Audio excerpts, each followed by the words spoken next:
let's explore the philosophical and occultic nuances of Nosferatu, 2024. At the heart of the film lies a profound engagement with Freud's infamous question: what does a woman desire? Lacan, with his characteristically wry insight, reframes this question by suggesting that a woman desires a master whom she can, paradoxically, dominate. This inversion challenges the Kantian notion of mastery, which posits that while man seeks a master, he also harbors a desire to control that very master. In his treatise on enlightenment, Kant argues that true maturity is achieved when an individual emancipates themselves from dependency on external authority, becoming self-governing. In essence, Kantian enlightenment is framed as liberation from the need for a master. Before we continue with the analysis, I would be eternally grateful if you take a moment to subscribe to my channel. Your support means the world to me, and most importantly, helps me create the content you are watching and keeps the fire burning. In 1963, the psychoanalyst Jacques Lacan wrote a paper titled Kant with Sade, in which he sought to bridge the seemingly irreconcilable philosophies of Immanuel Kant, the moral philosopher of the Enlightenment, and the Marquis de Sade, the infamous writer whose works gave rise to the concept of sadism. At first glance, the idea of connecting Kant's rigorous moral philosophy with Sade's hedonistic excess seems absurd. Yet Lacan reveals a profound link between the sacred and the profane. He argues that the moral law, as articulated by Kant, do what is ethical without considering the purpose and without any attachment to pathology, resonates with Sade's philosophy, where pleasure itself becomes an abstract law. For Sade, pleasure exists beyond the pleasure principle. It is an uncompromising imperative to enjoy, even at the cost of one's life. In this sense, Sade's work is deeply Kantian, as both figures explore the extremes of duty and desire. Robert Eggers' Nosferatu can be seen as a cinematic exploration of this tension between desire and moral duty. The film introduces us to Ellen Hutter, as played by Lily Rose Depp, a woman torn apart by her unrestrained yet suppressed desire, which manifests in fits of hysteria and moans that blur the line between pain and eroticism. Ellen is both drawn to and terrified of the monster who might satisfy her deepest longings. She marries Thomas, Nicholas Hoult, hoping his ordinary, mundane existence will rescue her from the turmoil of her desire. Yet Thomas's simplicity only highlights Ellen's inner conflict. Her predicament is that of a hysteric. She is caught between an overwhelming desire and the impossibility of its fulfillment. The film is deeply rooted in the repressive culture of the Victorian era, a theme frequently alluded to through the ample instances of physical restraint. Ellen's corsets, the rigid social norms, and the suffocating expectations of her role as a wife all serve as metaphors for the broader cultural repression of desire. This repression is not merely physical, but also ideological, as exemplified by the character of von Franz, Willem Dafoe, a scientist whose positivist worldview blinds him to the supernatural forces at play. His incredulity and eventual expulsion from the academy underscore the limitations of a purely rationalist perspective, which becomes another form of restraint, ideological rather than physical. The opening scene sets up this opposition between desire and the world of money, work, and societal expectations. Ellen attempts to initiate intimacy with Thomas, but he rebuffs her, citing his need to attend a meeting. This moment encapsulates the tension between personal desire and the demands of a capitalist, work-driven society. Thomas's prioritization of his professional obligations over his wife's emotional and physical needs highlights the ways in which Victorian culture stifles individual expression and desire. Visually and symbolically, one of the most significant elements in the film is the motif of the shadow. Carl Jung, the pioneering psychologist, described the shadow as the unconscious part of the personality that contains repressed weaknesses, desires, and instincts. It is the dark side of the psyche, often projected onto others as a way of avoiding self-confrontation. In Nosferatu, Count Orlok can be interpreted as the embodiment of the collective shadow of Thomas and Ellen's world. From their Christian, Victorian, and Western cultural perspective, Orlok, an Easterner with occult associations, represents the perfect other upon whom they project their fears, revulsions, and rejections. Yet more profoundly, Orlok and Ellen are bound by a deeper symbolic connection. He embodies her shadow, while she represents his anima. Ellen views her psychic abilities as a weakness or illness, but Orlok likely perceives them as a gift of great power. If Orlok has spent years studying the occult to develop his abilities, he would undoubtedly admire Ellen for her natural, untrained attunement to the supernatural. In this sense, the anima of a learned wizard is a natural-born witch, a dynamic that underscores their intertwined fates. This interplay between shadow and anima resonates with Jung's idea that true individuation, the process of becoming one's true self, requires integrating the shadow into the conscious personality. Tool's song 46 and 2 famously explores this concept, referencing the idea that humans may evolve by confronting and assimilating their shadow, symbolized by the addition of 2 chromosomes to the human genome. The song's lyrics, "I'm stepping through my shadow, coming out the other side," echo the journey Ellen undergoes in Nosferatu.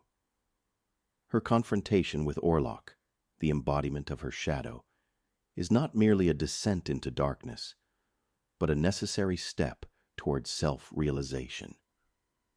By embracing her shadow, Ellen transcends the limitations imposed by her repressive culture and achieves a form of enlightenment. The name Ellen itself carries profound symbolic weight.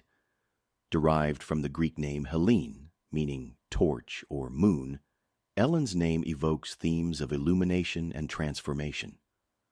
A torch, as a source of light, reveals what is hidden in the darkness, making it a powerful symbol of enlightenment and revelation.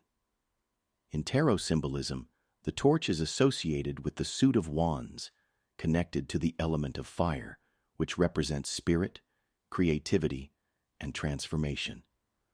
The moon, on the other hand, reflects the light of the sun, symbolizing the feminine principle, intuition, and the physical body. In alchemy, fire is the agent of transmutation, the force that purifies and transforms base matter into something higher. This imagery is particularly relevant to Ellen's journey, as her confrontation with Orlok, a figure of darkness and death, leads to her ultimate transformation and liberation. The name Ellen also has Christian connotations, as it is linked to Saint Helena, the mother of Emperor Constantine, who is said to have discovered the true cross.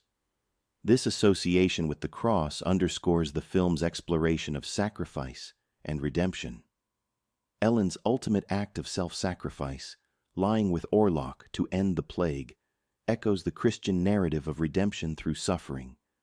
Yet, in Egger's vision, this sacrifice is not merely a rejection of desire, but a fulfillment of it, a union of light and darkness that transcends conventional moral binaries. One particularly striking scene occurs when Thomas stands at a crossroads, a moment rich with symbolic resonance. Crossroads have long been associated with choice, transformation, and encounters with the supernatural. In this scene, Thomas experiences a strange, almost otherworldly sensation, as if the boundaries between the natural and the supernatural are momentarily blurred. This moment foreshadows the film's climax, where Ellen's confrontation with Orlok at the crossroads of desire and duty leads to her ultimate transformation. The sigil of Count Orlok is a rich tapestry of occult symbolism, weaving together layers of meaning that deepen the film's exploration of desire, death, and transformation. At its center lies the septagram, a 7-pointed star that evokes a multitude of associations. In esoteric traditions, the septagram represents the 7 classical planets: Sun, Moon, Mercury, Venus, Mars, Jupiter, and Saturn, each tied to specific metals and stages in the alchemical process. Saturn, the seventh planet, is particularly significant, embodying themes of time, dissolution, renewal, and liberation. This connection to Saturn resonates with the myth of the scholomance, a fabled school of black magic in Transylvania, where students spent 7 years underground, cut off from sunlight, mastering the occult arts. The septagram also aligns with the seventh sephira of the Kabbalah, Netzach, which signifies both victory and eternity. In this context, Netzach's ultimate victory is over death itself, a theme that reverberates throughout Nosferatu. Encircling the septagram is the earth symbol, representing the mundane, physical, and sensual aspects of existence. This symbol ties Orlok to his carnal nature. As a vampire in Romanian lore, is a reanimated corpse, a being resurrected from the earth. The earth symbol also evokes the myth of Zalmoxis, the Dacian god who descended underground and returned to the surface after 3 years, mirroring Orlok's cyclical existence and his demand that Ellen decide her fate within 3 days. At the center of the sigil lies a solar symbol, a dot that signifies the sun, the source of creation, vitality, and the core self. The sun's encasement within the earth symbol suggests a tension between the divine and the corporeal, or perhaps the emergence of new life from the chthonic realm. This duality is echoed in the film's climax, where the sun rises at a critical moment, symbolizing enlightenment and renewal. The interplay of these symbols is further enriched by the death and the maiden trope, a recurring motif in Plague-era art that explores the grotesque yet compelling relationship between desire and mortality. In Nosferatu, this trope is embodied in the union of Ellen and Orlok, a fusion of life and death, pleasure and terror. The phrase le petit mort, literally the little death, a euphemism for orgasm, comes to mind, underscoring the film's erotic undercurrents. Ellen's submission to Orlok is not merely an act of sacrifice, but a fulfillment of her deepest desires, a transcendence of the boundaries between life and death. Ellen reveals that as a child, she summoned the monster Nosferatu, and the film builds toward the inevitable union between her and Count Orlok. Throughout the narrative, Ellen attempts to suppress her desire, bargaining with herself to avoid the monstrous encounter. However, when Orlok arrives in the town, he gives Ellen 3 days to accept him, during which a plague ravages the community. In the end, Ellen sends Thomas away, lying with the monster in a scene that mingles pleasure and terror. The film concludes with their bodies entwined, a haunting image of desire fulfilled and destroyed. As is characteristic of Eggers' work, the final moments are bathed in a bright light, symbolizing a kind of enlightenment. Here, Eggers suggests that true enlightenment lies not in the rejection of desire for rationality, but in the strange union of desire and moral law. Ellen's refusal to compromise on her desire, even as she sacrifices herself to end the plague, elevates her to the status of a tragic heroine. However, one line of dialogue has lingered in my mind like a thorn, challenging my interpretation of the film. At one point, von Franz describes Nosferatu as being worse than evil, he is death. This statement seems to run counter to the film's overarching theme, which is explicitly about the nature of evil. Consider Ellen's question to von Franz. Does evil come from within or beyond? This line, to me, encapsulates the core struggle of the film and Ellen's personal journey as the protagonist. The grand finale illustrates death not as an end, but as a passage, a release for both Orlok and Ellen from their respective curses.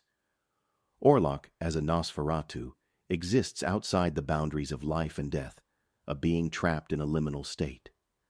Death, in the film, is portrayed as a natural part of the life cycle, something inevitable and universal. Evil, on the other hand, is depicted as something far more insidious and persistent, a force that transcends the natural order. If we have to reimagine von Franz's line, I would imagine him say of Orlok, "He is worse than death. He is evil. This reframing aligns more closely with the film's exploration of evil as a distinct and malevolent force. Orlok is not merely death personified. He is a corruption of life, a perversion of the natural order. His existence as a Nosferatu is a curse, a manifestation of evil that distorts the boundaries between life and death. Ellen's ultimate sacrifice, her submission to Orlok to end the plague, underscores the film's central tension, the struggle between the natural inevitability of death and the unnatural persistence of evil. Egger's Nosferatu is steeped in the aesthetics of Gothic horror and German expressionism, oscillating between light and shadow to create a visual language that mirrors the film's philosophical themes. The characters are often framed against the vast, indifferent forces of nature, emphasizing their insignificance in the face of its terror. This visual style, reminiscent of German Romanticism, underscores the film's exploration of the human condition, our struggles with desire, morality, and the search for meaning. Let's turn the clocks back to the topic of the master and the slave, which carries Hegelian undertones. The Freudian theory of hysteria reveals that both men and women require a master to access their enjoyment. Without a master, they are barred from their own pleasure, which can only be realized either in defiance of the master or through the master's authority. This is exemplified in Ellen's journey. Her father initially embraces her eccentricities, but when she strips naked and ventures into the woods, he rejects her as an abomination. This rejection triggers her transformation into a subject of Satan, invoking the master as a beast, Count Orlok, so she can reclaim her forbidden enjoyment.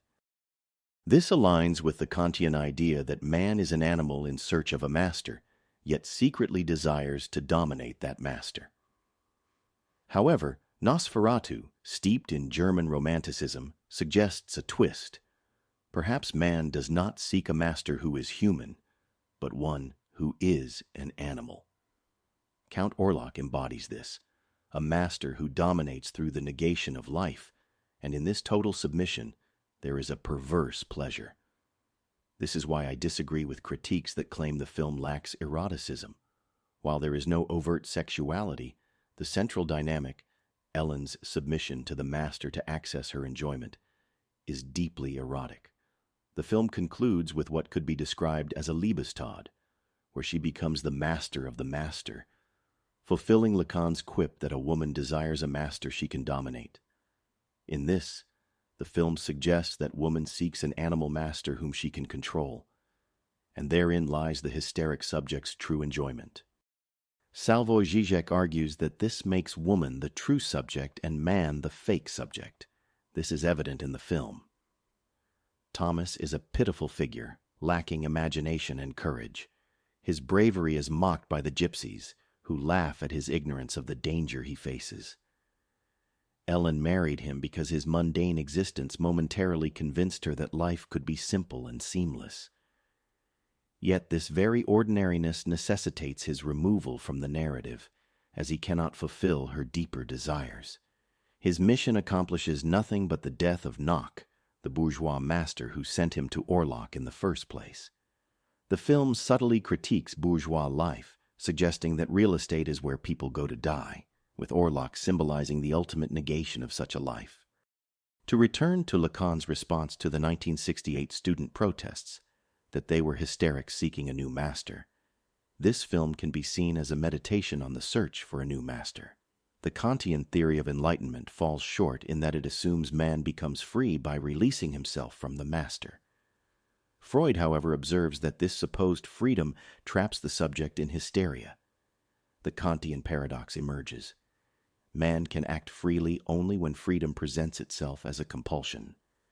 Hysteria, therefore, is the path to true freedom, not through submission to domination, but by choosing the master to whom one wishes to submit. Thank you for joining us tonight at Tales by the Fire. Until next time, if you dare.